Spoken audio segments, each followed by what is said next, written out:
The following may contain offensive language, adult humor, and or content that some viewers may find offensive. The views and opinions expressed by any one speaker does not explicitly or necessarily reflect or represent those of Mark Radulich or W2M Network. Please listen with caution, or don't listen at all. TV party tonight! What? TV party tonight! Oh, we got nothing better to do than watch TV and have a couple of brews. Don't want to talk about anything else. We don't want to know. We're dedicated, yes, To our favorite shows. Oh, my circuits! Everybody loves Hippo Toad. Scary dog! Pearson at Blurnsville. Futurama! Hello, good evening, and welcome to TV Party Tonight. I am your host, Alexis Hejna, and tonight you better be ready for a long climb up to Mount Olympus because we are talking Percy Jackson and the Olympians, the newest series that has debuted on Disney Plus, which is also the second adaptation of the uber popular young adult series written by Riordan. I wanted to make absolutely sure I got this guy's last name right. And joining me, one of my fellow cohorts of the Unholy Trinity, Mr. Jason Teasley. Hello. Hey, how's it going? Glad to be on the show. I know that we were supposed to have some other esteemed guests that life got in the way, but I'm glad to be here filling in to take us through this mystical journey. Well, it's hard to get people to commit when Mark doesn't pay us. Sorry, something in my throat. All right. So, yes, like I said, this is the second adaptation of the popular book series. The first films came out. When the hell did the book series come out here? I should probably have looked that up. The first film came out in 2010. Second film, Sea of Monsters, came out in 2013. There it is. Yeah, it's like, excuse me, I probably should have prepped that page. No, I'm sure I have that committed to memory. So, Mr. Teasley, go ahead and tell us. You seem pretty adamant about joining me on tonight's discussion. What about Percy Jackson really got you? Because you told me you haven't read the books. I have not read the books. Well, first and foremost is I have a uncanny love for Greek mythology. Dates all the way back to when I was born. My mother's father, my grandfather, actually named me Jason after Jason and the Argonauts from the Greek adventure of the Search for the Golden Fleece, which was the great grandson of Hermes, which we all know is the god of travelers. So that kind of sparked my interest in Greek mythology. But then the first two movies came out, and with my love for Greek mythology, I kind of stumbled upon them. And against other opinions, I actually liked the two Percy Jackson movies. I actually enjoyed them. I have not, like I said, I have not read the books, but there's a lot of things that I do know about the books that we'll discuss as we touch on this Disney Plus series that that differ not only from the movie but also the TV series. So it's the love for the Greek mythology, all of that just mystical realm of gods and goddesses and mystical beast. That basically, I'm the non D&D loving mystical beast loving creature here, closet creature here on the Radulich Broadcasting Network. Yeah, isn't like a love of D&D one of the prerequisites nowadays to get a job recording with us? Yeah, unfortunately, I don't love D&D. I'm sorry, Ronnie, but I'm not a big. I play D&D. I played a couple of D&D adventures back in my youth, and that makes me sound old, which I am. But yeah, I'm not. None of us are that young. We're a bunch of crotchety old yeah white I yell at people. clouds. Yeah, yelling at our TV screens. Yeah, I yell at clouds, and I speak back in the good old days when I walked uphill both ways barefoot and 4 feet of snow. But yeah, but I've always been fascinated with like the mystical creatures and the just the lore of the Greek mythology and the gods and goddesses, and the different pantheons of the Greek mythology. Um, Back to the very first introduction to Greek mythology I ever had was the old 80s version of Clash of the Titans. Um, so that was actually my true introduction into Greek mythology, and it just grew from there, which is really weird because that was did not age well, but it was something near and dear to me, and it began my love of the Greek mythos. All right.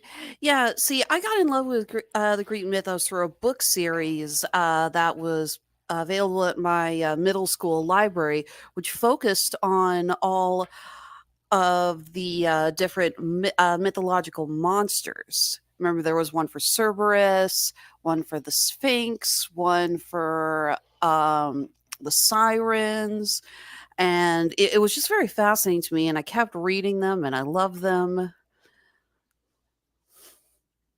Okay, thank you, Canvas content. So really like that. So yeah, I've always been a big fan also of Greek mythology. I did read the first book. It was a little young for me. Hmm. Again, we're way too freaking old for this. It was clearly the young adult was a little younger than I was. I was babysitting my younger cousins. They had the first book, so I read it, devoured it in like day and a half. And it intrigued me, but admittedly not enough to read the rest of the books. But I was very intrigued by this adaptation that Disney Plus was doing. I Oh, it's a salute. I was like, I couldn't even tell. It's like, what is that emoji? It doesn't. I thought it was a banana. I thought it was a But banana too. Admittedly, that does not show up well against a white background. yeah, But yes, yeah. back to you too, Canvas content. Because the first film, you're entitled to like the first film, but a lot of Percy Jackson fans really did not like the film adaptations that came out.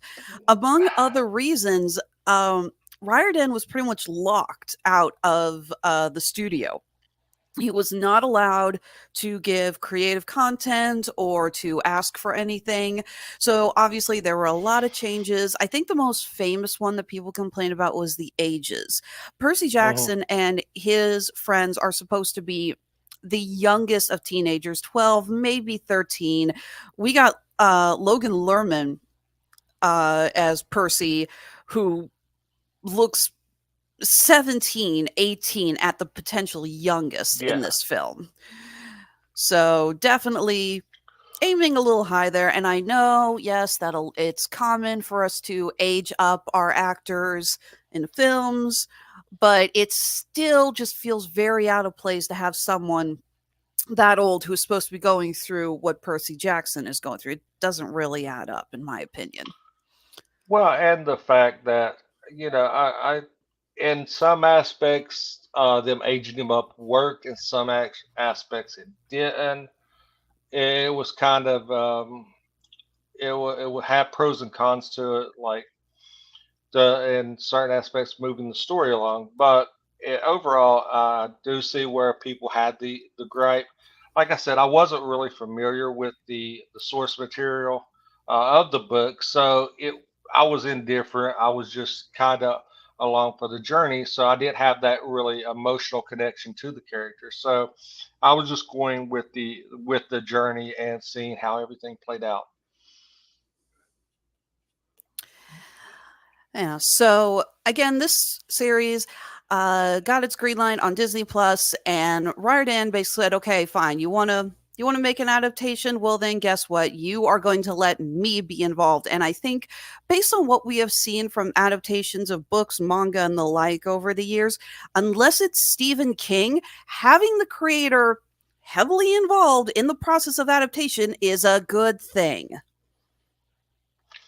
Yeah, because you get not only the fan service, you get a really close adaptation, and you get some of the key elements that make the story genuine to the audience that either grew up with it or you're trying to latch onto and bring them into. So you get your core audience as well as a really close representation with having the creator um, to have their ability to keep their hands and fingerprints on the adaptation, which we're going to see how that really pans out with the Harry Potter series that's going to be coming out soon. That is going to be interesting. But yeah, looking at what we've seen with some past adaptations that we have reviewed on this show, including The Last of Us, House of the Dragon, even the One Piece adaptation, they have all included the original creators in the writing process, gotten a feel for what they really wanted to stick to. And I think it has shown a lot of really great material over the years. I make the Stephen King joke, and it only laughs if you have had the misfortune of sitting through the Shining TV miniseries that came out, which Stephen King basically sat down and said, I don't care what you do as long as it's loyal to the book. Because that's the only thing positive you could say about that. And that's a very low bar to clear. Yeah, pretty much. All right. So, starring as Percy Jackson, we got Walker Scobell. Some of you may have recognized him from films like The Adam Project and Secret Headquarters. I thought he did a really good job as Percy. He gives a very he is the audience's eyes. He is the one who is new to all of this, but it is not overwhelming. He is not constantly giving the mystified enchantment, the oh my god, look. He seems to really be able to keep himself grounded throughout the series. Really enjoyed his performance. I think we're going to see a lot out of this kid as he gets older. Yeah, and he did a very good job. And what's a lot of feedback that I've heard, and we'll explore this a little bit more, is the core three. A lot of backlash came with the casting of the core three. A lot of changes that were made from the book. Let's get this out of the way. In the books, pretty sure Annabeth wasn't black. No, but in my research, yes, I actually, for the first time, so mark this down. I actually did research for this show because I was doing it with you, so so that's why I did my research. They actually said that some of the reasoning why they did the character change, it wasn't for keeping it so much to the source material. It was for the fact that your three protagonists has such a great chemistry on screen that they just worked well off of each other. Through the auditions and everything, these three characters just kind of clicked together, and that's kind of where they went with it. It wasn't like, trying to diversify anything. It was just simply because they had the best chemistry, and that's where everything landed. And I know with a lot of today, you have the diversity angle pushed, and and that's where a lot of backlash came. But like I said, when I was watching some stuff, I was looking at the differences from the book and everything. They said that the chemistry through the auditions was just uncanny. They said that it just came off literally like three best friends ready to go on an adventure together. And when they screen test with other people, it just didn't click. There just was something that fell off, and that's where they kind of landed with these three protagonists that you find yourself with throughout the series. And because sometimes you can stray away from the source material and still get a great product. And I think this is one of those instances where you get a great core protagonist all the way around, and the characters take you out of that, have to be, you know, really hard sticking to character design and everything from the book because of the performances they get and the chemistry you see on screen. Very much so. And yeah, you could make the argument that there was a push for inclusivity, but the fact is that these three actors really did come together. They really did well. What is the name of the actress here? Leah Sava Jeffries as Annabeth, and you have Aryan Simhadri as Grover. They are just so perfect together. So, and for the record, the race thing with Annabeth, again, she's described in the book, I believe it's blonde hair and gray owl-like eyes was the phrase that was used.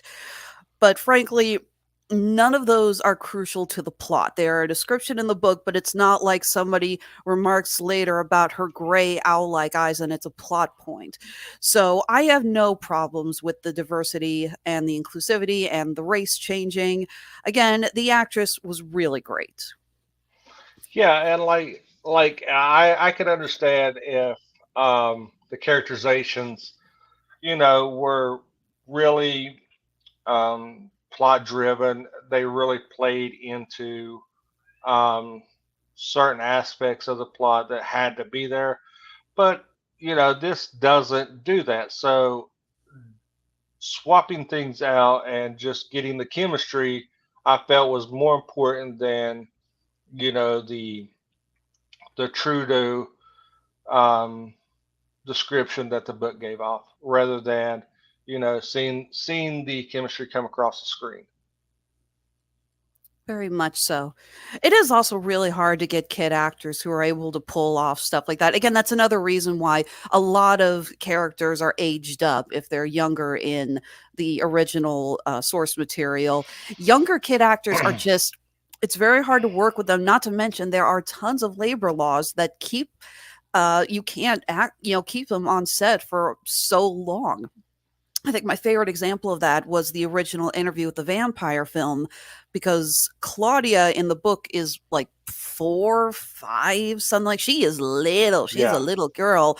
And it's like, you cannot get a child that young to pull off the performance that a character that Claudia needs. You have to age her up. And so we got Kirsten Dunst, who was obviously a lot older than that, and she did great.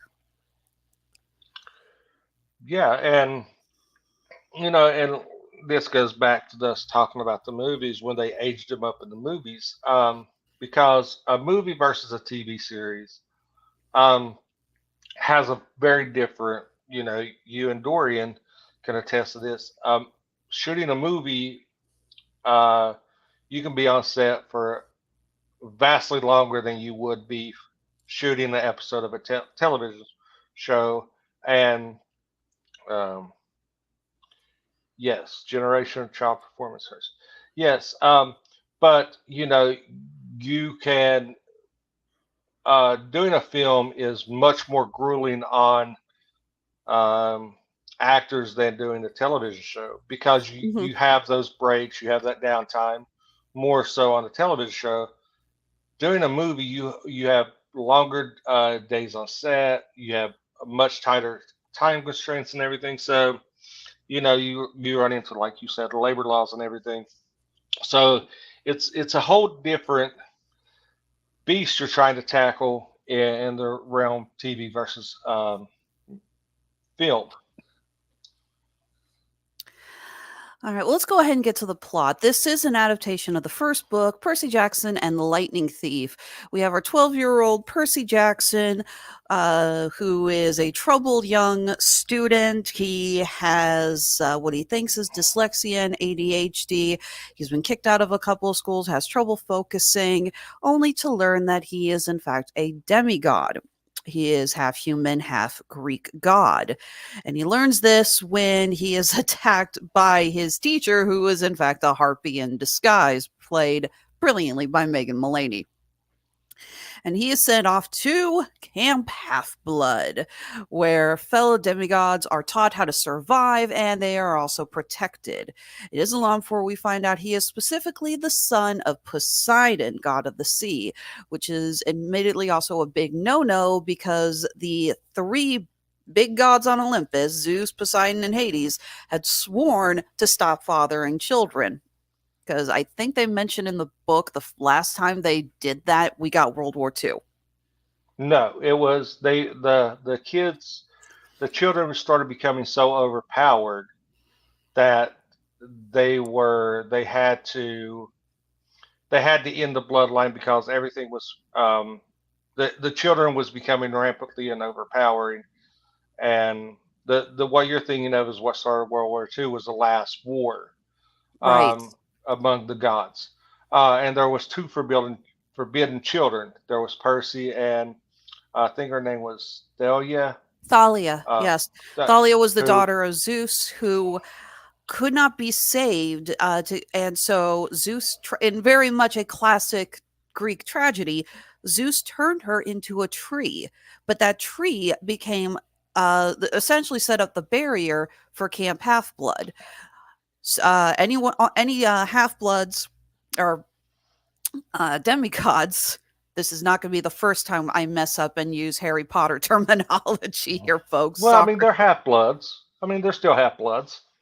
Yeah, but still, it's like they don't use the term half-bloods, and I'm pretty sure it's specifically because they don't want to be like, wait, half-bloods? You mean pure bloods? You mean it's there's a lot of crossover potential there.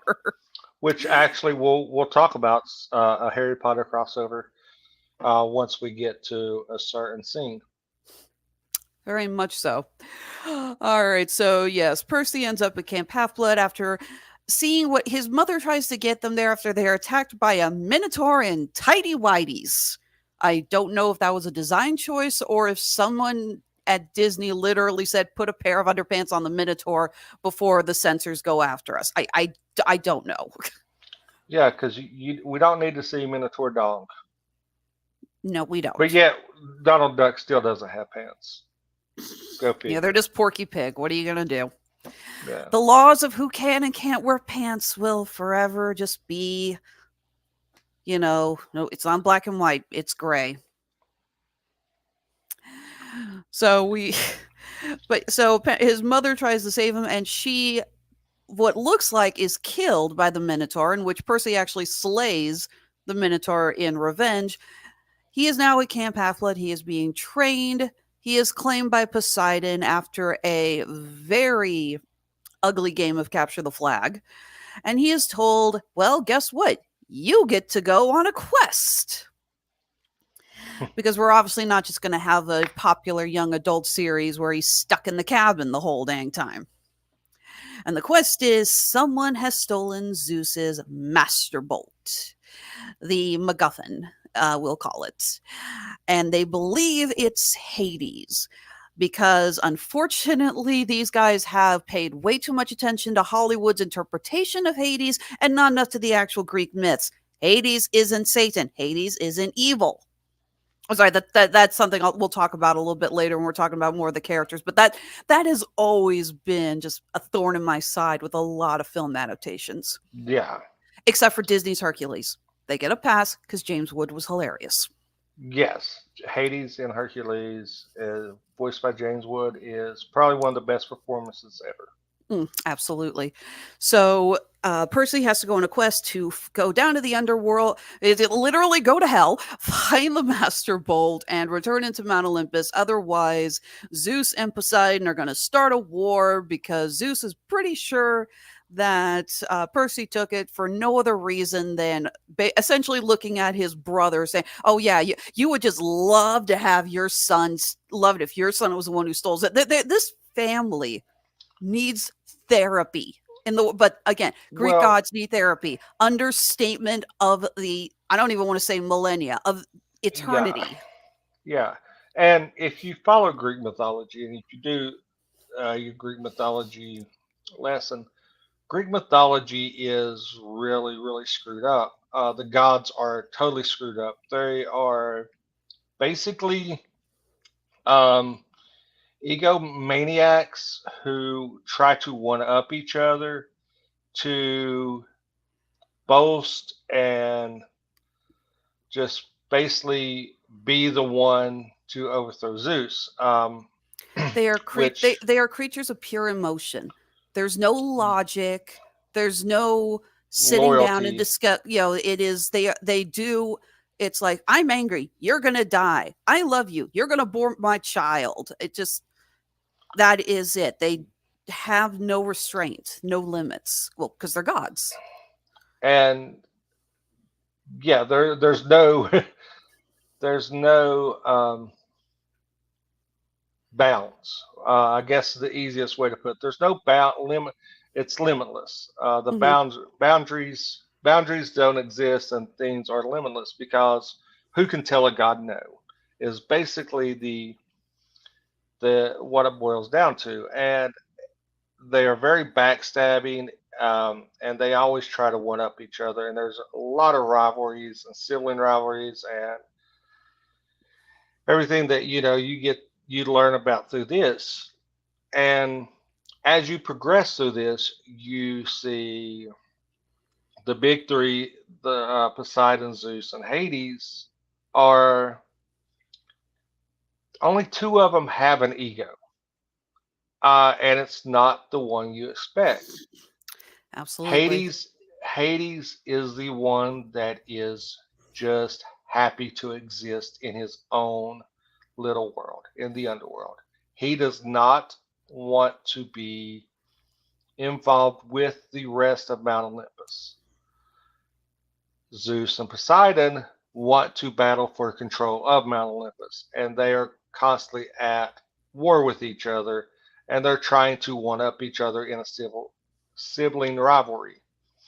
And therein lies where Percy comes in because of a jealousy.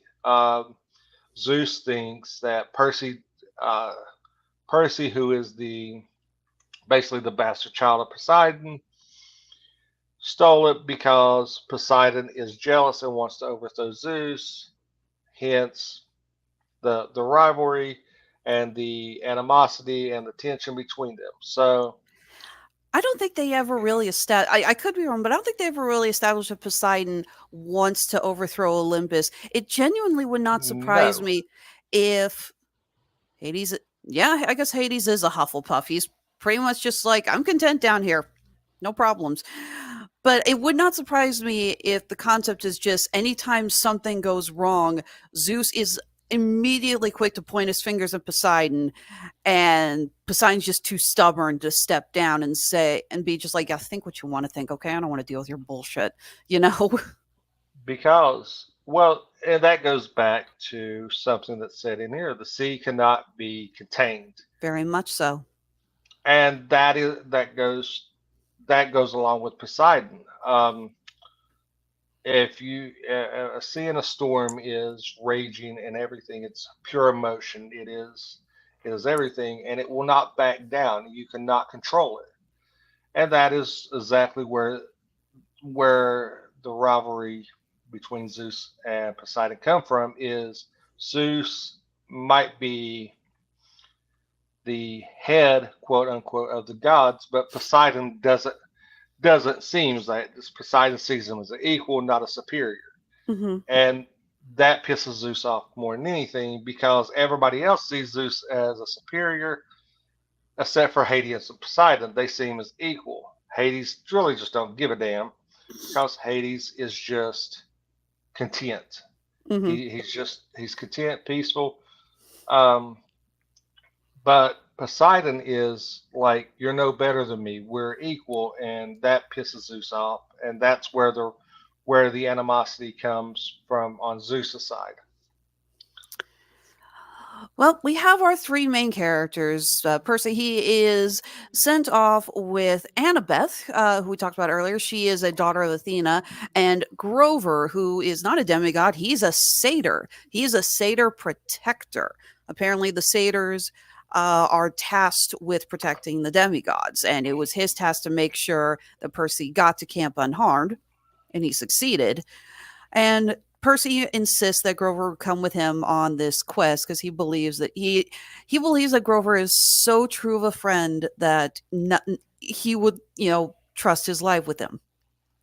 There's also the fact that he has been given the official quest via an oracle who dropped a little hint that the one you call friend will betray you. And that's the other reason he chooses Annabeth, is that they don't really like each other. He's like, well, you're not my friend, so I don't have to worry about you betraying me.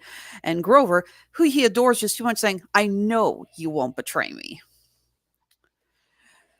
So they're off. Oh, sorry, go ahead. And that puts up some Adam sows some seeds of distrust at the start of this. When that is, because you of course there's going to be spoilers, because you kind of don't see the one that calls friend that will betray him is actually somebody that has been mentoring him while he's been in Camp Half-Blood to prepare him for this quest. Basically getting him ready, working on his swordsmanship, basically befriending him. And you don't figure that out. And you mentioned earlier, Percy in the books does have severe ADHD and dyslexia, simply because he is a demigod, and he is the Greek mythology is he sees everything from a Greek perspective rather than a quote unquote English perspective. That's why he has that's why he has the dyslexia and the ADHD, because he sees the world differently, which is really interesting. I think they say that the ADHD is kind of like just heightened senses that are not properly trained, so to speak. Yeah, which is really cool because I mean, a lot of things here. I suffer from dyslexia. I didn't know that, actually. Yeah, you've seen me type. I have a lot of friends who suck at typing. It's not due to dyslexia. It's just due to them failing typing class. But yeah, the dyslexia and the ADHD is something that a lot of people struggle with, and seeing the representation on screen is kind of nice to see, and not showing it as basically a setback, is kind of seeing it as a quote unquote I want to say superpower, but something different that makes you stand out rather than exclude you from everything. All right, well said. So we have our three heading off to the entrance to the underworld, which is in Los Angeles, because of course it's in Los Angeles. That's where everything goes to die. And we get our little adventure along the way. One of the things I really liked about the way the book was constructed was that it's very similar to the original story of the Odyssey. It is very much, they get out of one scrap and they think they have found a safe spot, but guess what? It's another scrap. And that is very much so, again, like the story of Odysseus, like, okay, let's get to he's trying to get home. It's like, okay, let's go to this island. Oh no, a monster, quick, let's get out of here. Okay, we're all right. Hey, let's go to this other beach. Oh no, there's another monster. And that is literally what happens to Percy. Every time they think they have found a place they can be safe or a place they can rest or something, there's another freaking monster or Greek legend or whatever there to kill them. Not only because they're demigods, and we have established that demigods are not safe in the world, but because now Zeus thinks that since he stole the Master Bolt, he has essentially called all of his monsters saying, see that kid? Go kill him. Yeah, basically put a bounty on him to find out why, to bring the Master Bolt home, back to Mount Olympus, as well as eliminate Percy for being the Forbidden Son. So we have our first stop, but this actually does bring me to a point that I want to make about the series that admittedly I was not a fan of. And that is multiple times in the story, the kids figure out what the problem is before the problem even starts. Prime example is this first encounter where it is, what is it called? Auntie M's Gnome Emporium. Garden Gnome Emporium, something like that. Yeah. Yeah. Yeah, mythological, basically Australia. Everything's trying to kill you. No kidding. In the book and in the original, in that first film adaptation, they don't realize what it is until it's just like a little too late. Here they walk in, they see all the stone statues of monsters and everything, and they're just like, it's Medusa, of course. And that is something that comes up multiple times. There are many points in the story where the kids find out just a few minutes too late they've stumbled into a trap. And I'm not a fan of that. It's like, first of all, I think that takes out kind of the suspense. Sorry, I had some in my throat there. That goes along with, again, these we're looking through with the eyes of these kids. We're seeing them, and the idea of them realizing, wait, something is wrong, I feel adds a lot to the suspension and the excitement. Going in, realizing this is a trap, it kind of just cuts the feed out from underneath us. It really takes a lot out of it. Yeah, and the way they handled Medusa, I'm iffy on. I like how they handled her as a tragedy because Medusa, the story of Medusa is very tragic and very heartbreaking. But they made her be like this really sympathetic person, but then at the drop of a hat, she turns into this sinister. I think they should have played it up that she kind of played more toward the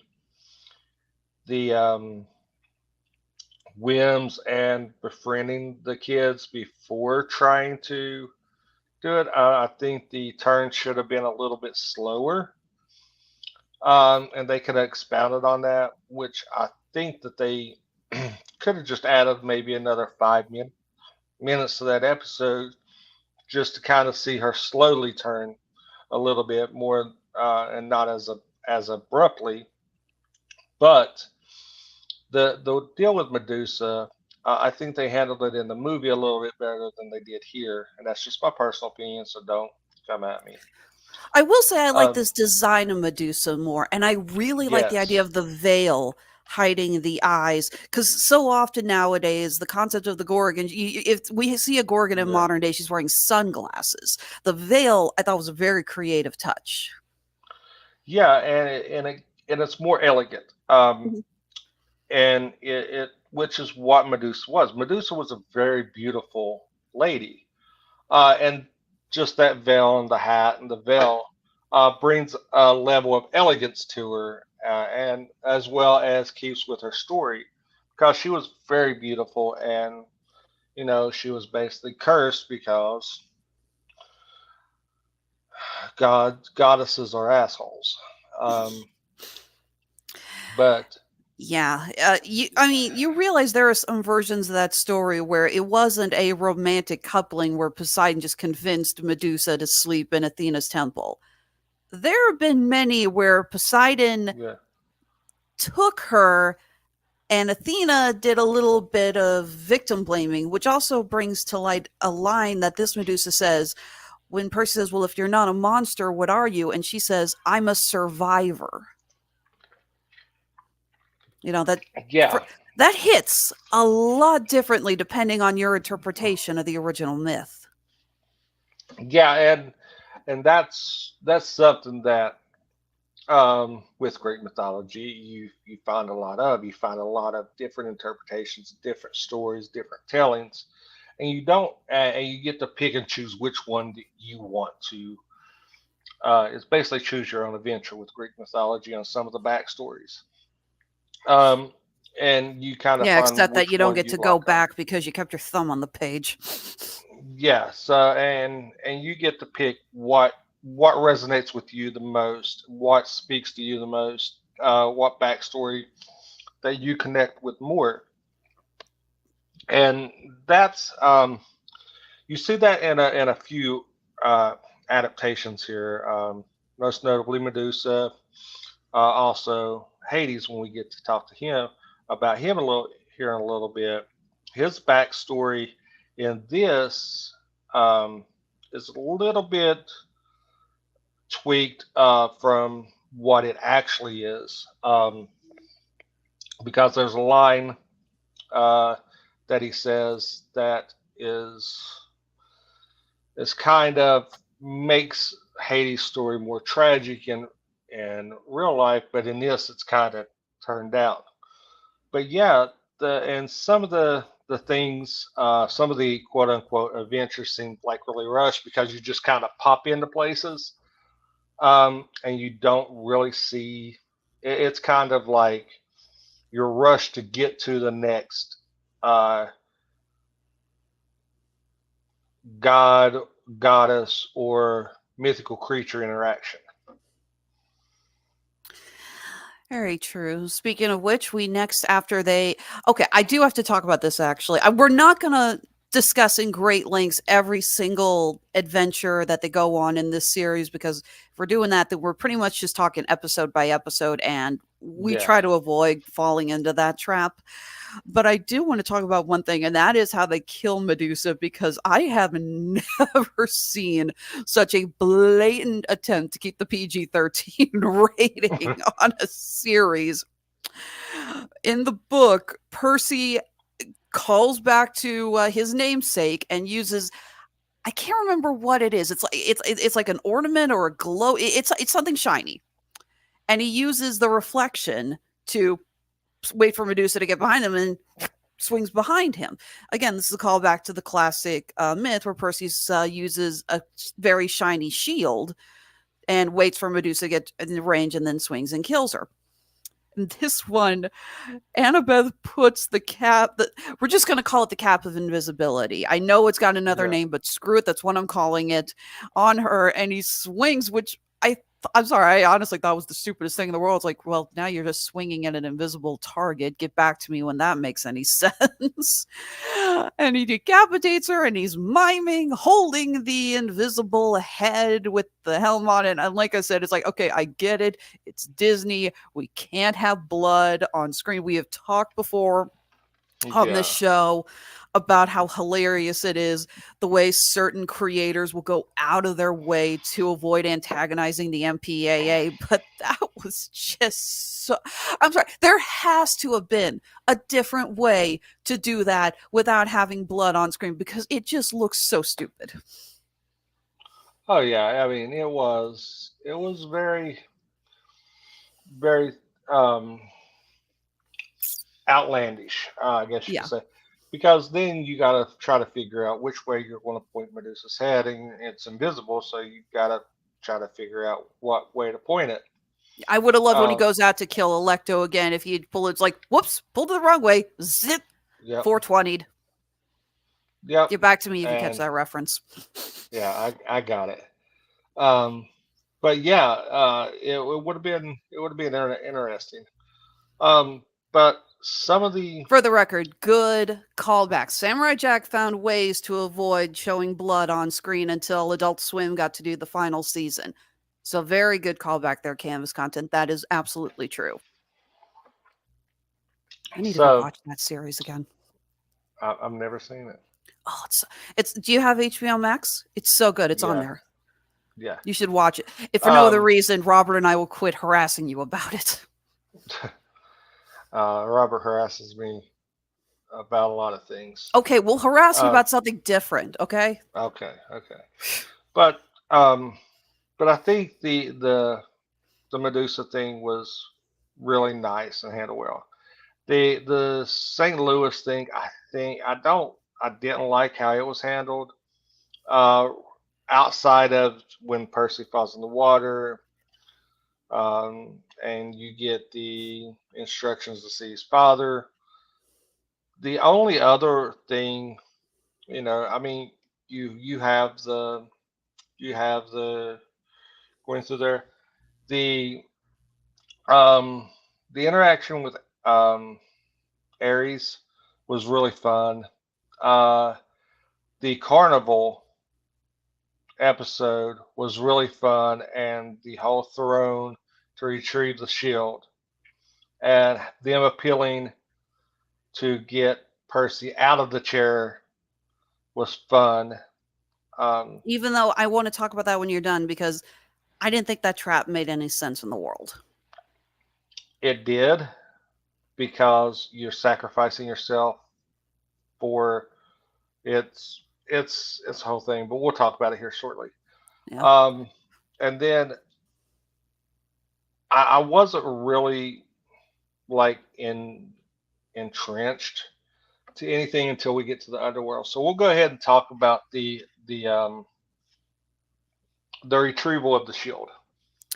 Firstly, I do want to point out the scene in the arch. I am glad that, again, with Riordan stepping in with the writing credits, because in the book he just pretty much falls directly from the arch into the water. And as someone who lives in Missouri and has been to the arch on many occasions, you know that while the arch is next to the river, there is no way, demigod or not, you are going to fall and or jump from the top of the arch and make it into the river. There's just way too much of a difference. So I'm glad that we got the inclusion of this sort of water spout thing that launches up and grabs him and pulls him into the water. Makes a lot more sense, because yeah, it's just like, if you're going to tell me that kid's going to jump and make it into the water, you are insane. Hey, gotta suspend belief sometimes. Very true. I did also like the portrayal of Echidna in that scene, how she was constantly nice, had this, well, pretending to be nice, very sweet. Love the design of the Chimera. Very cool. Yes, it did come off very nice. But yes, we have our scene in the theme park. This is a complete deviation from the book. So they encounter Ares, and can we just say, casting Adam Copeland as Ares was a genius move.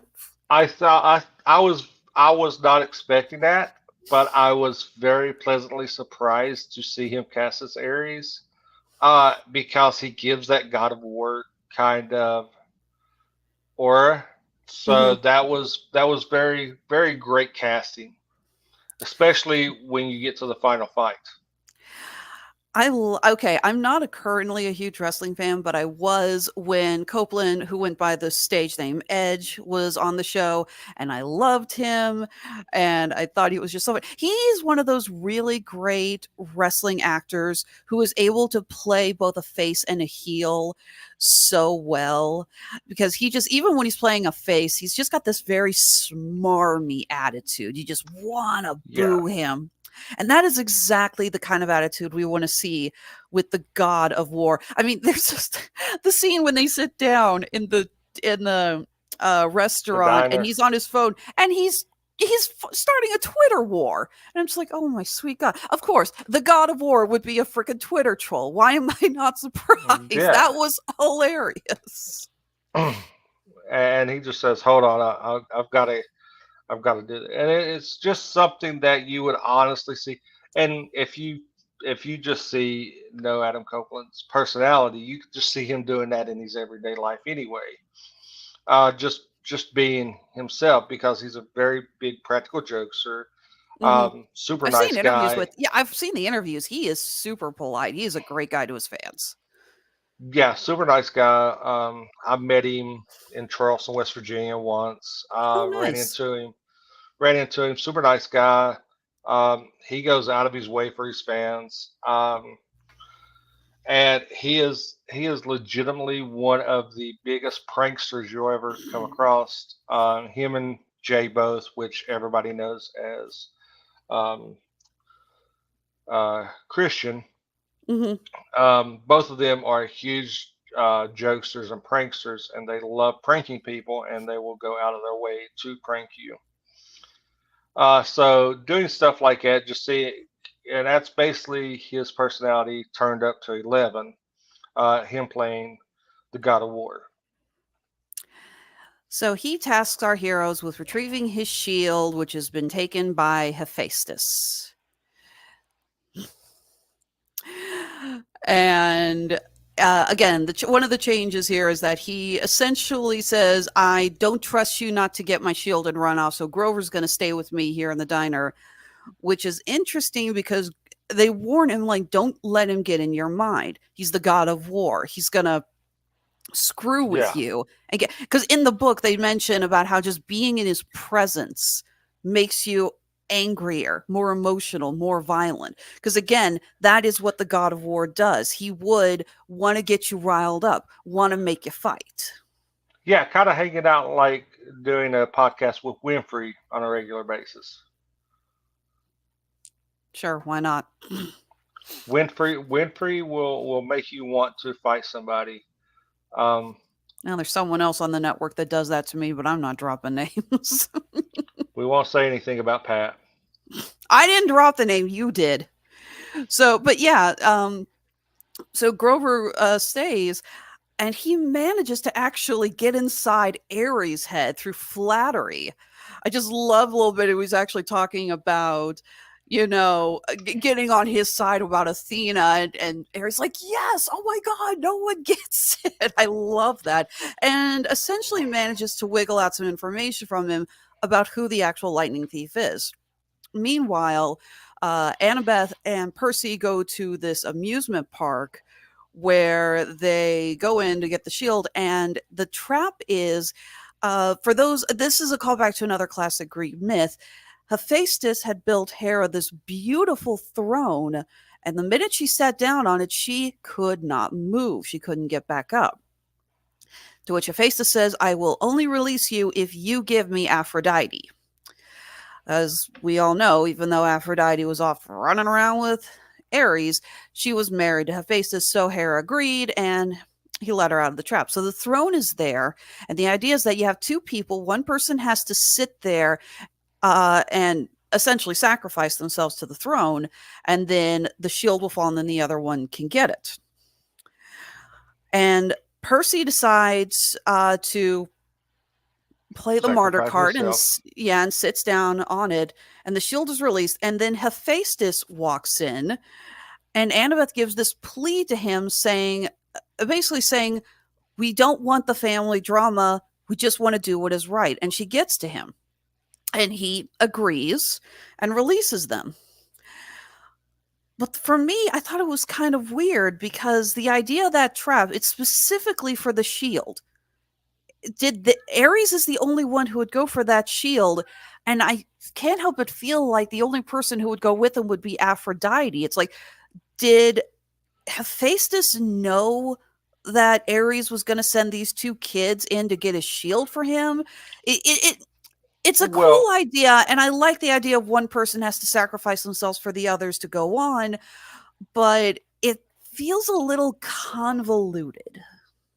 Well, you got to think, Ares is also egomaniac and very egotistical. So anybody that would go with him, he would have to sacrifice to get the shield.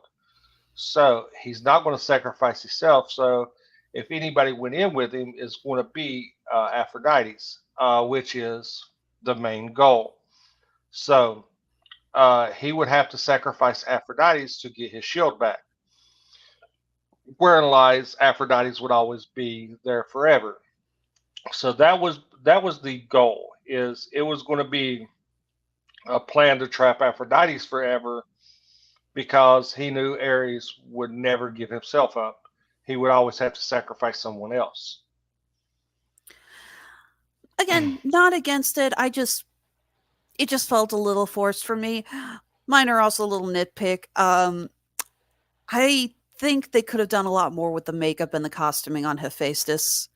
Yeah. Because if you know... I think they went too basic. Yeah, if you know the legend, you know Hephaestus is horribly disfigured because he basically got yeeted off of Mount Olympus. There's no other way to put it. And he's broken, and he's got a limp, and even all that, he's still the god of craftsmanship. And this actor, he looks good and everything, and I could see him being a craftsman, but at the same time, like, really, you don't even have him with on a crutch or he had a cane, didn't he? You know what? Thought he had a cane. He's standing behind a railing. If there was a cane, I couldn't see it. Yeah, I think he has a cane. I think he has a cane because he turns and walks out with a cane. When he leaves, he's got a cane. Again, I couldn't see it. If he did, I might be wrong. But even with the cane, I feel they could have done a little bit more with this. Again, it was so much of the story of what his faces has gone through. I think we could have had a lot more fun with that. And speaking of costuming and how things really didn't, it's like, wow, really, is that what you went with? Next episode, we end up in the Lotus Casino and run into Lin-Manuel Miranda, who I am 90% sure just walked onto the set and said, hey, can I be in this scene? And this is probably the low point for me, this episode. I think they rushed this cameo because in the book, he does not make the appearance till later on in the series. Yeah, book 2 or 5, I think. I think it's in Sea of Monsters. I know it's in the Sea of Monsters movie is when we come across him. But I think I read when I was doing the research it's toward the middle or end of Sea of Monsters in the book. Yeah, but there's a lot. I mean, yeah, that's right. It's Hephaestus who in the books doesn't show up until book 5. Yeah, they dropped him early as well. In the books, he was not. Again, that whole trap was not in the book. So yeah, and I think that they kind of rushed this because they're trying to expedite the timeline to hurry up. It's basically hurry up and get us to point A, point B. Just trying to hit the hits as well as get some of the more well-known gods name recognition in there, because in the book they just stop at the Lotus hotel and to rest, and they don't really, again, they this don't goes really back. Sorry, go ahead. Yeah, they don't really realize what's going on until they get ready to leave, and it's like 3 days later. Again, that goes back to what I was talking about with the whole thing with Medusa. These characters go in and they know the story of the Lotus Eaters. Now, I do give credit that we didn't go with, okay, I'm going to just say it. I know in the movie they actually have the Lotus cookies, candies. I don't know what those things are. Yes, like Lotus petals or something. Yeah, something made of wax sugar, I'm sure. But Lotus crack or something. I don't know. It's kind of okay. So we know the story of the Lotus Eaters. In the in the original book, they just show up in the Lotus Casino. Yeah, originally they are not told get to the Lotus Casino and find Hermes. Grover and the animals in the truck stage a breakout. That part was real. That part was in the book. I almost said that part was real. I'm like, yeah, that really happened. I need to get my wording straight. Grover and the zebras. Which honestly sucks because the title of the episode is what was it? It was like something we take a zebra to Vegas. The freaking zebra shows up for like 1 second in the background. You focus more on the camel. Yeah. But yeah, so they crash and they're like, where do we crash? Oh, we're in Vegas. Okay, well, I guess we need to clean up. Oh, hey, there's a casino over here. Let's go in it again. And that again is going back to what I was talking about with Medusa. I hated that these characters go into the Lotus Casino and they automatically say, remember the legend of the Lotus Eaters. Don't eat or drink anything. It's like, again, we don't need them to not eat the candies or anything like they did in the movie, but I don't like that they know what's going on before they go in. I really feel like it just kicks out a lot of suspense and intrigue. Not to mention, I love Percy kind of gaining awareness of what's going on because he's playing a video game with a guy who starts using 1970s vernacular. And if you look in this episode, you see people dressed in clothing from a lot of different time periods. And frankly, I'm just going to say, it doesn't make sense for Hermes to run a casino like that. He's the god of, I know he's the god of tricksters, but he's also the god of travelers. He's always in the Greek myth. I would say in the Greek legends, he's the one who bails guys out of the Lotus Casino. So I don't know why he would run that. He owns a FedEx. That made sense. That made all Yeah. the sense in the world, and I loved seeing him delivering the Medusa head. That was funny. Yeah, he owns FedEx. So just for future reference, Hermes owns FedEx. That will be on your bingo card. But It's yeah, canon now. but yeah, having him in the Lotus Hotel, I think was kind of shoehorned in. But it's basically trying to hurry up and hit plot points because they look at it as it's Hermes. He can provide a quick basically a fast travel for all of our video game nerds. Fast travel. I'm going to to go with where instant transmission for all of you anime nerds. So that's what happens. So and and it's really weird because Grover gets caught in this loop, and the problem solves itself, and that's what I didn't like, and that's why I think this was a low point because you have the problem, and then it's just like they know the problem, they figure the problem out, and within like 2 scenes the problem's resolved. There's no, like you said, there's no gravitas of peril, of time loss, or anything, which we'll talk about. Time being lost makes no sense because for the mission anyway. We'll talk about that as we wrap up. But yeah, it's kind of like they shoehorned Hermes in here for no particular reason except to have him appear. Yeah, I mean, with all fairness, if their argument is solely we have Lin-Manuel Miranda, we're going to use Lin-Manuel Miranda, then I can't fight that. Because True. Lin-Manuel Miranda is awesome. True. I still say, though, based on what he was wearing, though, he just walked onto the set that day and asked to be in bed. He probably was just in the area, and it was like, "Hey, we're going to put you in this scene." He was like, "Okay, do I need to go to wardrobe? No, what you're wearing is fine." No, the hoodie's fine. A hoodie that is clearly 3 sizes too big for you is fine. That was a huge hoodie. So I'm sorry, go ahead.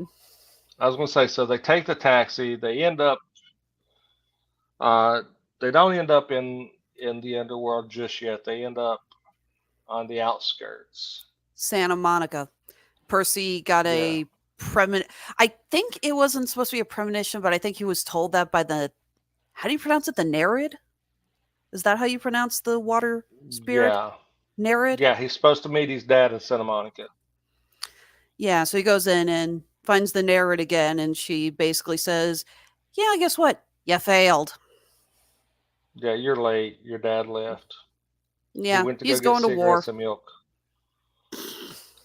He went out for cigarettes and milk. I always heard cigarettes and Pop-Tarts.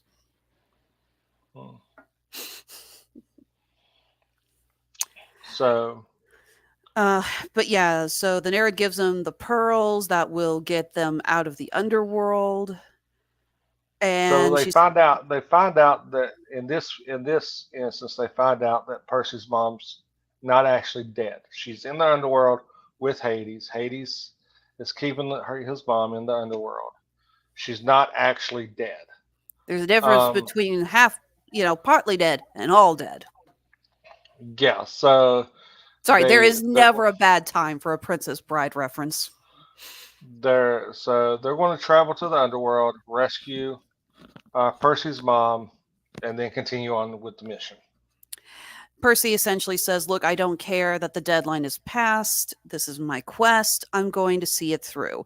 Again, a deviation from the book in which they did lose quite a few days in the Lotus Casino, but they were still able to complete their deadline. The deadline doesn't pass until after the battle with Ares. Mm-hmm. Yeah, after they go to the underworld, they meet Hades, which I touched on this earlier. We get the Harry Potter reference, which when you meet Cerberus, which is a giant deviation from the book. In the book, Annabelle actually makes friends and basically turns it into her pet to the point where Severus howls as they're leaving for Annabelle to come back to visit. But that's how they get away from it. But for some reason, and there's a big difference through Percy Jackson and Harry Potter, there was a big article written up about how it differed from Harry Potter. Well, then you get basically the shot for shot escape for Severus from the Harry Potter that you see here. I gotta ask, why do they always do Cerberus as a Rottweiler? Because basically there's a reasoning behind it. Speaking of which, I was gonna say, couldn't you imagine if I don't have a Cerberus. I was gonna say, but yeah, wouldn't it be cute if Cerberus looked like that? I do. Corgi, yeah. But I do have a Fluffy though. Aw, is that Fang? Yeah. Aw, that's cute. Yeah, I got Fang. I got him this year at Universal. So Nice. He came home with me. So I have researched how to make this costume for Eddie. I would totally not doubt that you will make that costume. But yeah, so you get basically the shot for shot escape from Severus, which I found kind of funny for the lengths that they went to separate themselves from Harry Potter. And then we meet Hades. Hades in the movie was portrayed as this villain, which he is in a lot of movies. He's portrayed as the devil and the villain, which Hollywood loves to do that, and it's not who Hades is. And you kind of find out that Hades is, like we've mentioned before, is content being left alone in the underworld. Yeah, this is something that really annoys me. Again, I give a pass to the Disney Hercules portrayal of Hades because James Woods just nailed that role, and it was great, and he is the sole saving grace of that entire movie. But you have so many there's so many versions of Hades that they're like God of the underworld. Oh, Satan. So annoying. Yeah. Because, so many of the legends, like, no, Hades is just, and a lot of times I actually love people pointing out, it's like, okay, he's God of the underworld, so he actually has a vastly larger kingdom than Zeus and Poseidon will ever have. He's God of the underworld riches, so he's wealthier than they'll ever be. They point out multiple times that he has all the access to all the precious minerals and gems and whatever, and he's got a smoking hot wife, Persephone. Yeah. And when they're talking, and Percy's talking to him, and he just basically like Percy finds out that we find out who the big bad is. And when Grover about gets swallowed up. So, and Percy thinks Hades is the one who set him up by taking the bolt, because Percy finds the bolt in his backpack that Hermes gave him, and he kind of starts putting two and two together, and then he goes on this big tirade, and Hades is like, "Huh? What are you talking about?" There's always a humor to that when a character gives what is clearly a prepared speech, and the person they're giving the speech to just looks at him like, none of that matters. Because Hades basically, it turns out that Alecto the Harpy went after him not because of the bolt.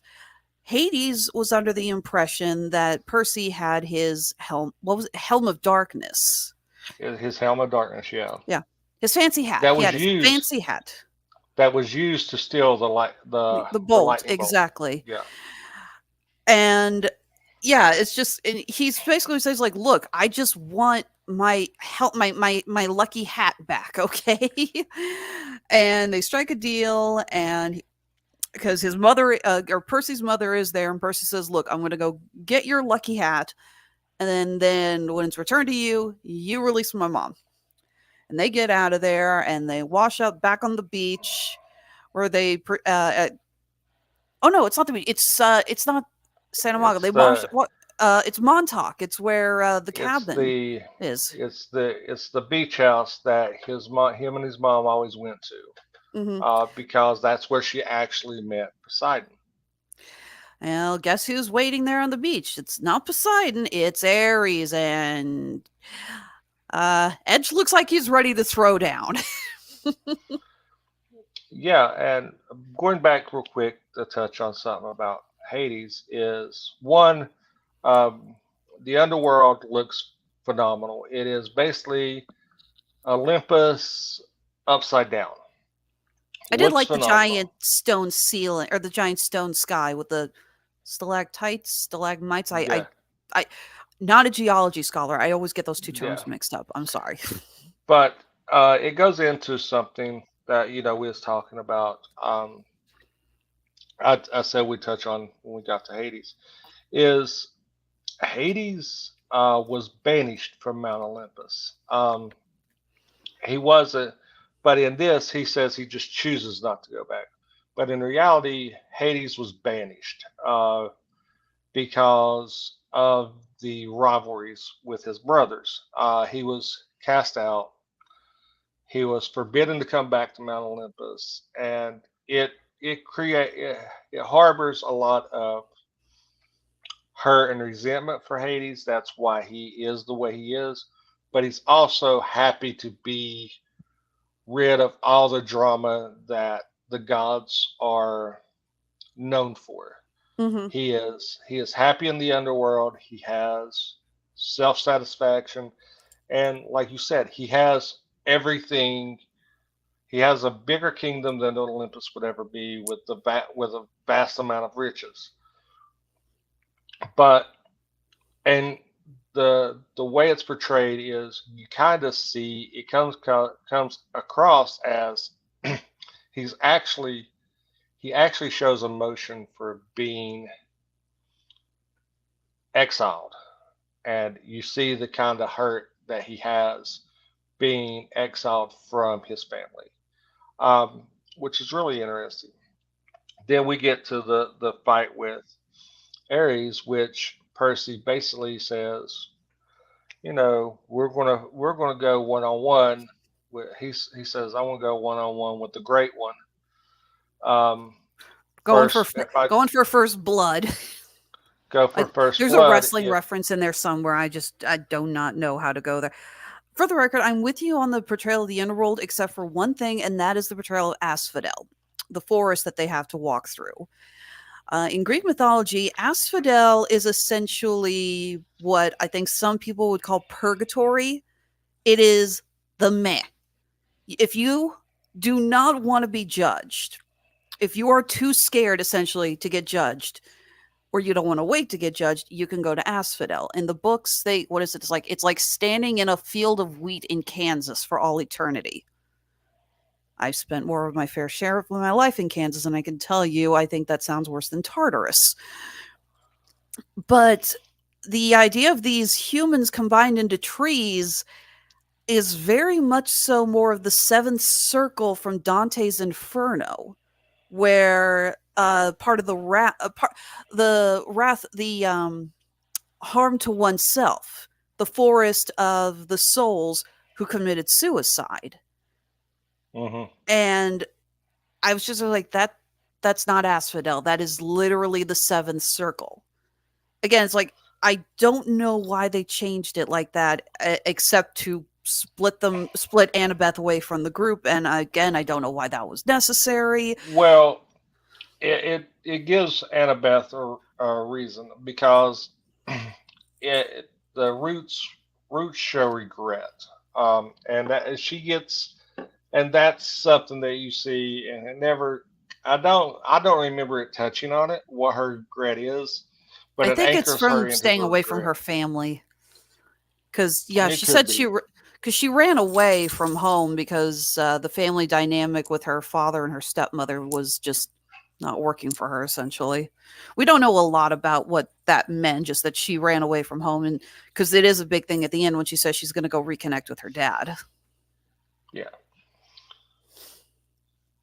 So we get the fight with Ares, which is really interesting, especially the visuals of the tidal wave that he uses to help defeat Ares.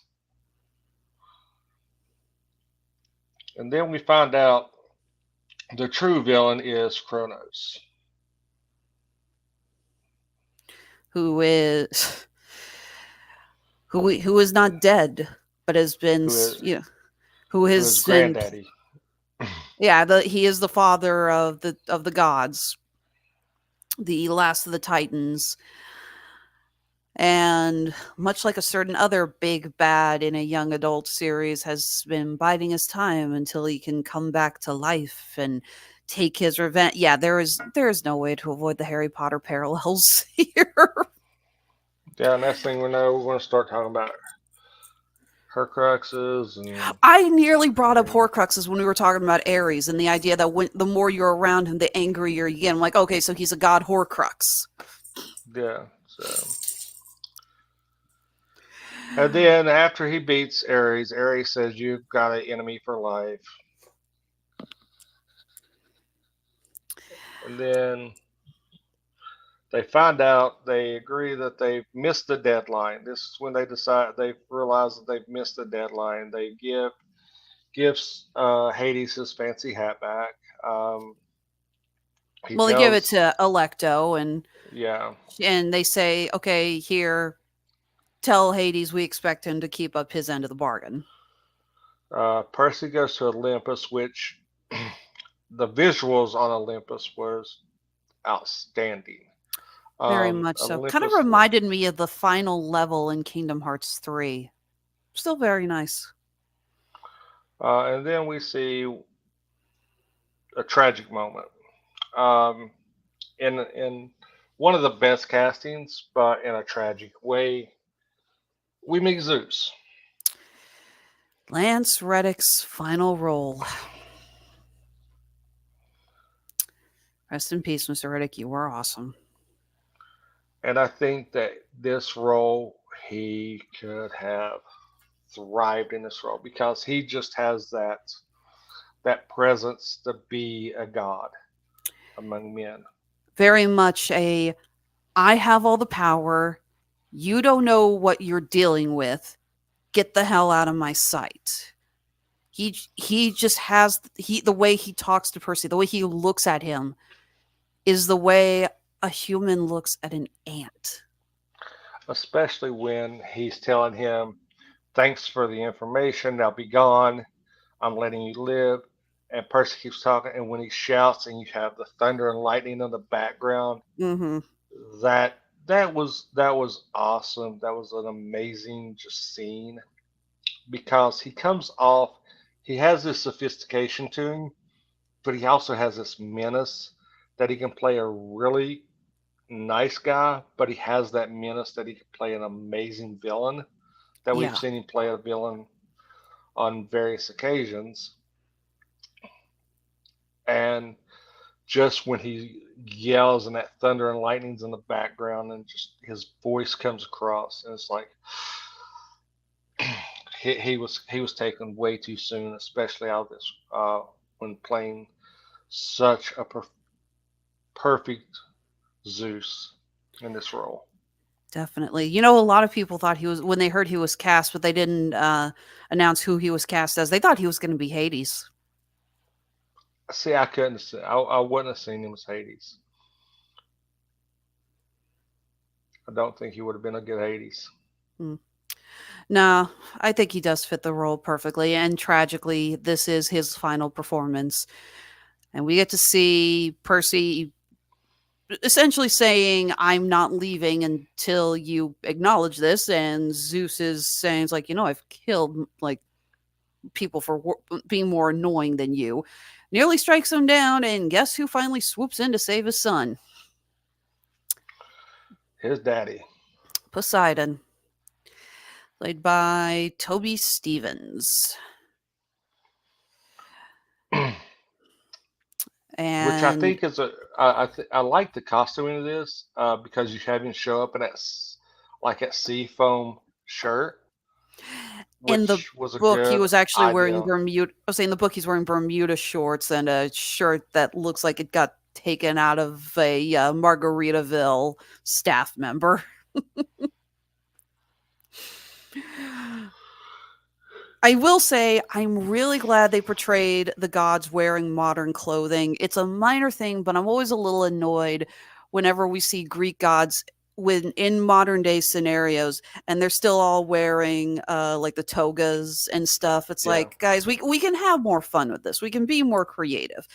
You know, again, you got Ares in that huge leather coat.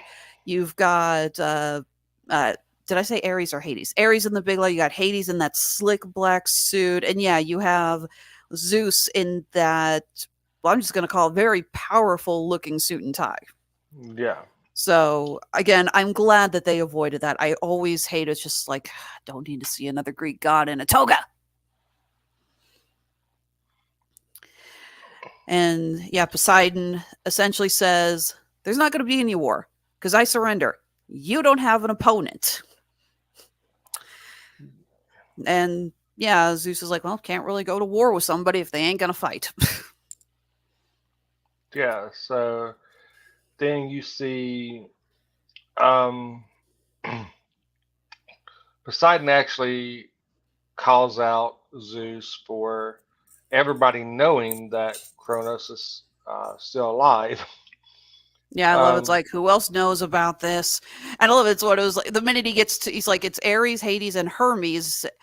And I think it's when he gets to Hermes, like, oh, so everyone. It's like, oh, great, the family gossip knows. Because you know Hermes would be the family gossip.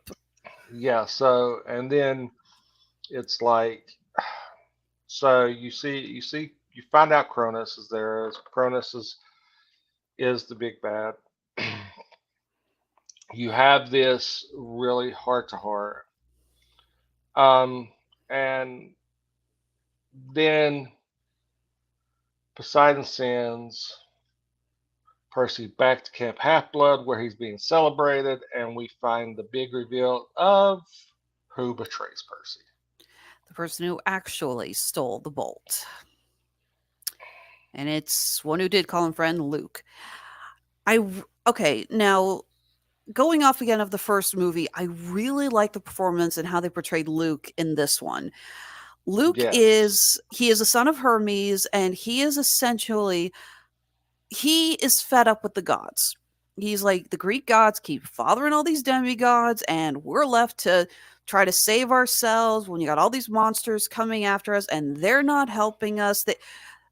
We've talked about this before on the show. The Greek gods are assholes. They are they do not care about human affairs, even when it's their own children. And Luke is just fed up with this, and he has been manipulated by Kronos, who saw him as easy prey. Now, in the first film, I thought that Luke was portrayed too much of just an asshole. He just comes across as a bully, I've been around long enough, I know what I'm talking about. Luke here genuinely seems hurt. He is just so upset that, you know, his father has never been there for him. He's upset because, again, Hermes' cabin is also the cabin where the unclaimed go. And it's never really specifically pointed out, but it's hinted at by Chiron, the centaur, that there have been demigods who have been in there for years, and their godparent has never claimed them. Right. So you get the idea that he has seen so many of these kids come in here and be like, I don't know who my godparent, my godparent. I don't know who my father / mother is. I don't know what I'm doing here. I don't know how to help. He really feels that the gods have let them down. He feels betrayed by them. This isn't a bravado, bullying, jerky move. He doesn't want to be the villain. He doesn't want to be the bad guy. He thinks he's doing the right thing. And I really felt they played him well with that. Yeah, and the best villains are the ones that think they're in the right, and I think this is where they played Luke best. You don't really see Luke being the true asshole in the movies until the second movie. That's when you see him, because he, at the beginning of the second movie, he gives Percy all these things. He's like, "What do you need?" And he's got all this, like, he's got shoes and all these electronics and stuff. But in the series, you actually feel that there's a friendship, because you have the flashbacks of him mentoring Percy throughout his time at Camp Half-Blood. Mm-hmm. And that's what makes the reveal tug at your heartstrings a little bit more, because he is actually he was one of the first people Percy met and took Percy under his wing, only to betray him. Mm-hmm. Yeah, and I think we are now. Actually, I think this does actually point out an important fact, and that is we have not gotten a single word yet about season 2 of this. Obviously, we got a lot more books to adapt, and the actors have all said they're up for it, but I could not find anything about whether or not season 2 has gotten a green light yet or not. I assumed a lot of us thought maybe they had delayed that because of the Writers Guild strike, that maybe they just weren't able to work on it. But you would think by now, especially with the glowing reviews this series got, we would have gotten something by now confirming if there was going to be a second season or not. Yeah, it hasn't been renewed as of yet. But it looks like it will. It's doing really good. So it's going to be.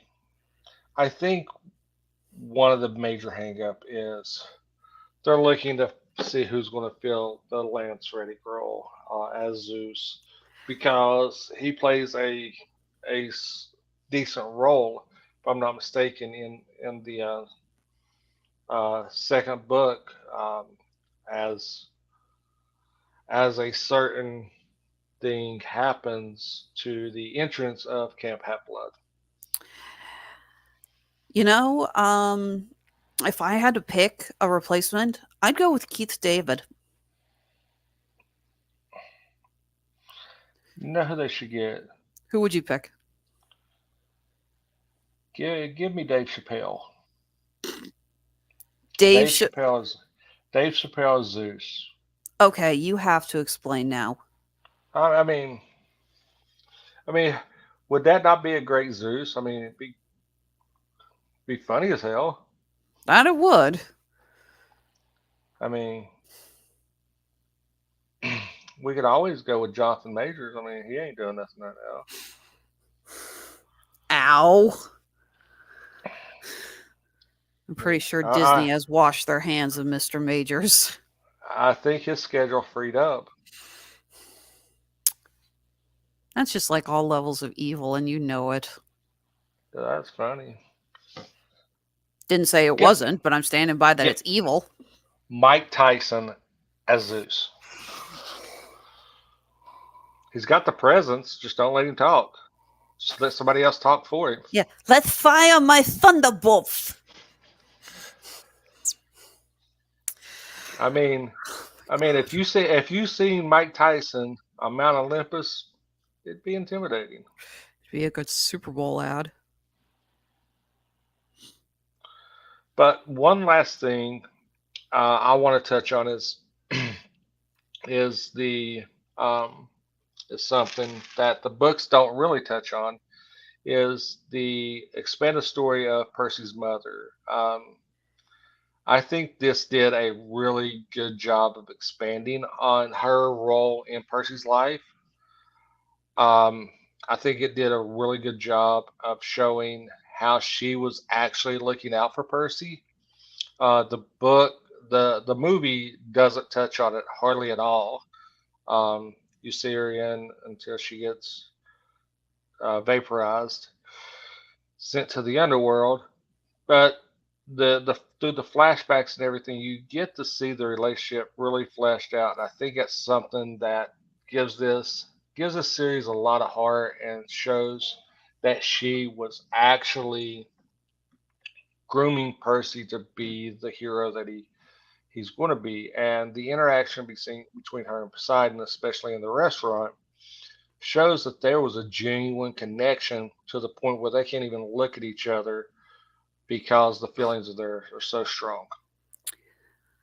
Very much so. I will also say I did like our little post-credit scene at the end with the stepfather Gabe. In the book, okay, we all know that Gabe was going to get turned to stone. In the books, it's actually implied that Percy's mother pretty much killed him, which in the books the abuse He's is an less abuser. it's less Yeah. verbal and a lot more physical. Yeah. And so they had to tone that down. So obviously they couldn't have her killing him, but this time it's the gods send back Medusa's head with a freaking return to sender stamp on it. And Gabe is just so ticked off at his now soon to be ex-wife and ex-stepson that he opens the package for no other just for no reason, just purely out of spite, and he gets 420'd. And I love that. And it's in the. I don't think it's in. She kills him. I think in the book he gets turned to stone as well, and she sells the sculpture for money to help start a new life with Percy. Exactly. If I'm not mistaken. It is, but basically Percy gives her the head covered and says, next time Gabe backs up, use this. And yeah, she uses it on him. But yeah, it's still the fact that she knew what was going to happen when she pulled the head out on him. It's like, yeah, dead. So again, I like the idea of Gabe being hoisted by his own petard, as it were. But any last things that we have not covered in the past hour and a half? Yeah, this went a little longer than I thought it was going to. So this is it is a really good series. I'm not gonna lie, it's a little slow to start. It takes like I think an episode or two for you to really start to get in and appreciate things. But it is really good. For the most part, it is a very faithful adaptation. There's a handful of changes we talked about here, and a couple things that we thought didn't make any sense other than, again, we have Lin-Manuel Miranda. We're going to use Lin-Manuel Miranda. But this was still very good. I would recommend it highly for fans of the book series or fans of Greek mythology in general. Hopefully we will be getting a second season because the rest of these books are great.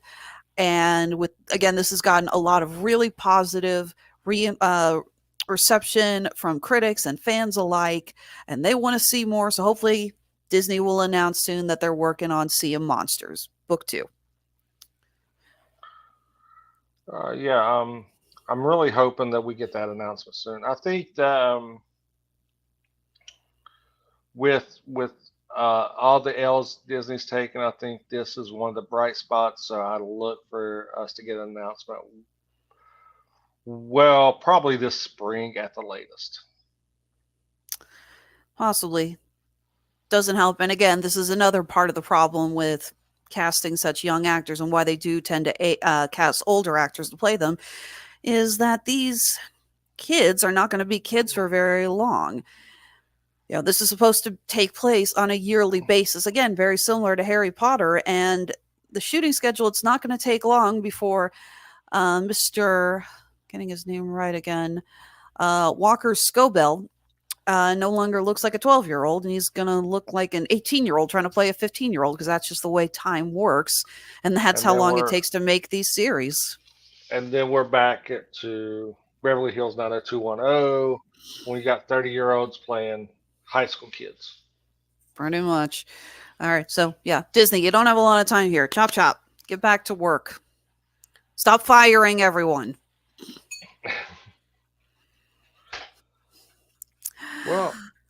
I don't have anything else to say that we haven't already covered.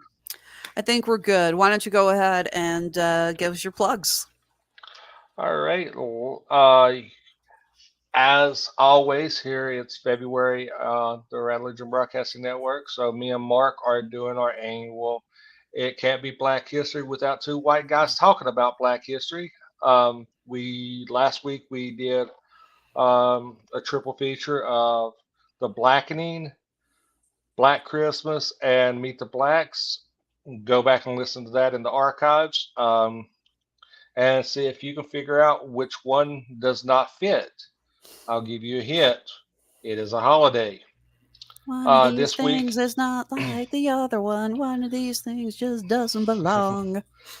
this week is our biopic and our Women of Black History music, where we're covering Respect, the Aretha Franklin story, What's Love Got to Do with It, Tina Turner, and I Want to Dance with Somebody, the Whitney Houston story, which is kind of outside my wheelhouse. Next week, I think it's next Tuesday, we have the triple feature of Richard Pryor doing. We're doing Bruce's Million, The Toy and Car Wash. The 20th, we have something I'm really looking forward to. Me and Mark both. We're doing Hustle and Flow, Black Snake Moan, and we're tackling The Wiz, which is the Diana Ross, Michael Jackson version of Wizard of Oz. And we finish out our Black History Month with one of my favorite movies. And if you've been a fan of the Religion Broadcasting Network for very long, you've heard Don't Be a Menace to South Central While Drinking Your Juice in the Hood, referenced many times. I'm going to Get You Sucker, and we're finishing up with How High, as we always finish up with a good comedy thing to go out with a bang for Black History, and that will be Wednesday the 28th. Are you coming on for our Damn You Hollywood of Lisa Frankenstein on the 12th? I can. All right, because, yeah, forgive me. Mark told me to get a hold of Dorian. I think he said he got a hold of Robert. I think there was a miscommunication on which one of us was to get a hold of you. So I apologize if I was supposed to contact you earlier. But yeah, we're doing the Unholy Trinity plus one is getting back together again. I was actually joking with Dorian about how we don't rename since it's now four of us. I'm like, no, there's something very Douglas Adams-esque about keeping it the Unholy Trinity, even when it's four people. So, yes. Just send me the invite so I know to go see it this weekend. You got it. Yes, we will be taking a look at Lisa Frankenstein, the new horror comedy written by Diablo Cody and directed by Zelda Williams at her directorial debut. We're looking forward to that. Afterwards, on Valentine's Day, I will be leading another TV party tonight to discuss Amazon Prime's biggest hit so far, Has Been Hotel. Those of you who follow my shows and my appearances, you know that I talk so much about that show and how much I love it and how much I love the creator, Vivian Madrano. So really looking forward to be talking about that. It's going to be me, Jesse Starcher, and David Wright. After that, I don't know what else I've got until we got something at the end of the month. Mr. Mark Radulich, Robert Winfrey, and I will be coming together to do a special Damn You Hollywood on February 27th, in which we will be discussing the 2024 Best Picture for the Oscars contenders. We're going to be talking about the 10 films that have been nominated for Best Picture, and we're going to be discussing which ones we think have the best shot. I still need to get it on the schedule, but I will be doing a separate video, fingers crossed, hopefully this works out, on the 5 films that have been nominated for Best Animated Feature. I say fingers crossed because my usual go-to anime sidekick sadly had to drop out. So I have been reaching out to some other folks, see if we can get another guest in on this show. And I've been talking to someone who I need to get back to them and see if this is something they really want to do. So hopefully we'll get that on the schedule very soon. And now on to the plugs that I actually, put a little more time into because they pay my bills. My company, Honeysuckle Rose Creations, where fashion meets fandom at the intersection of geek and chic, purveyors of awesome handmade geek-themed jewelry upcycled from various game pieces, including, let me do a little quick search here, including our Camp Half-Blood line. We've got earrings and we have a charm bracelet. The charm bracelet, which is not showing up on that page. I really hate that Etsy opens a new tab for everything.